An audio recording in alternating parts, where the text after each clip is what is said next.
teman-teman, perkenalkan nama saya Mira Nupadila. Saya mahasiswa Universitas Ibnu Khaldun Bogor, Prodi Pendidikan Agama Islam kelas 5F. Di sini saya akan memaparkan tentang metode pembelajaran demonstrasi. Yuk kita belajar bareng-bareng.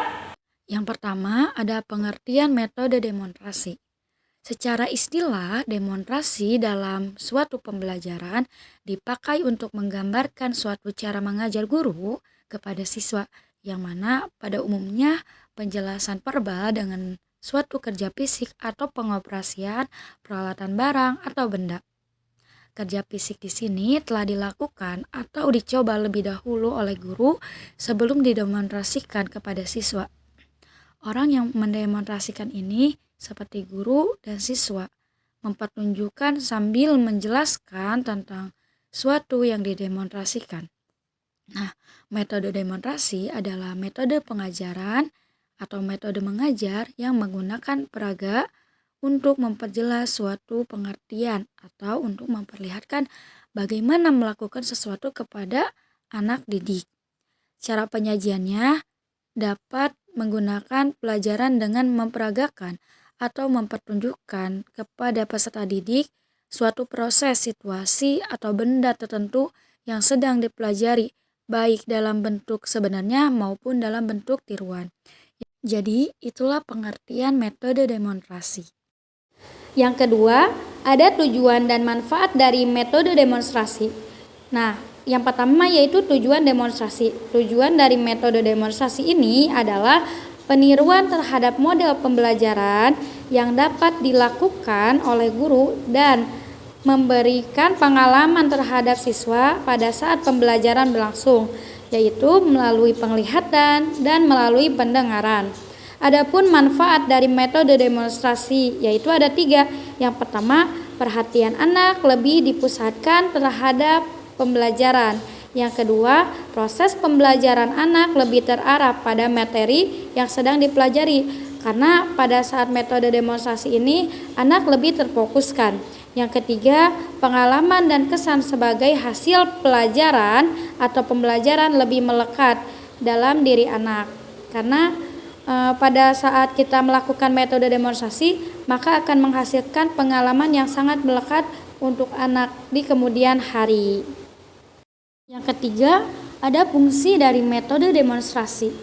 Nah, metode demonstrasi ini memiliki 3 fungsi. Yang pertama, metode demonstrasi dapat dipergunakan untuk memberikan ilustrasi atau contoh dalam menjelaskan sebuah informasi kepada peserta didik atau siswa, yang mana siswa akan lebih cepat menangkap informasi. Yang kedua, metode demonstrasi dapat membantu meningkatkan daya pikir anak usia dini, terutama daya pikir dalam anak untuk meningkatkan kemampuan mengenal, mengingat, berpikir konvergen, dan berpikir evaluatif terhadap peserta didik. Yang ketiga, metode demonstrasi juga memberikan kesempatan kepada peserta didik untuk memperkirakan apa yang akan terjadi, bagaimana hal itu dapat terjadi, dan mengapa hal tersebut dapat terjadi. Itulah 3 fungsi dari metode demonstrasi. Selanjutnya, mengenai kelebihan dan kekurangan dari metode demonstrasi. Ada A. Kelebihan dari metode demonstrasi. Metode demonstrasi memiliki 7 kelebihan, yaitu yang pertama, peserta didik memahami objek yang sebenarnya. Maksudnya adalah peserta didik memahami apa yang sedang disampaikan oleh guru, materi apa yang sedang disampaikan oleh guru kepada siswa. Yang kedua, peserta didik dapat dibiasakan bekerja sama secara sistematis. Jadi, peserta didik di sini menjadi lebih aktif. Yang ketiga, dapat membuat pengajaran lebih jelas dan lebih konkret, sehingga menghindari verbalisme atau pemahaman secara kata-kata atau kalimat. Yang keempat, peserta didik lebih mudah memahami apa yang dipelajari, karena pada metode demonstrasi ini guru menyampaikan materi secara jelas sehingga murid dapat lebih memahami apa yang disampaikan oleh guru. Yang kelima, proses pengajaran lebih menarik, karena metode ini merupakan salah satu metode yang menarik dan dapat membuat siswa menjadi lebih paham.